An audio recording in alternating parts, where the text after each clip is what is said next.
I ran into this last week here, so I fixed it for me. Setting up an ESIM on your Huawei device with Lebara can be straightforward if you follow the right steps. Here is how to do it. Step 1. Check compatibility.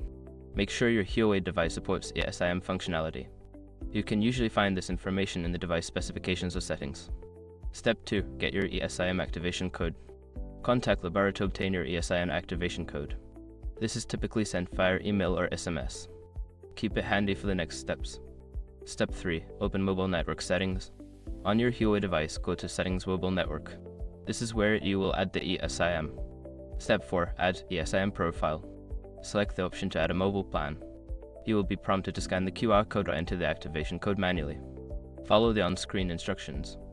Step 5. Activate the ESIM. Once added, ensure that the ESIM is activated by toggling it on in the mobile network settings. You may need to restart your device for changes to take effect.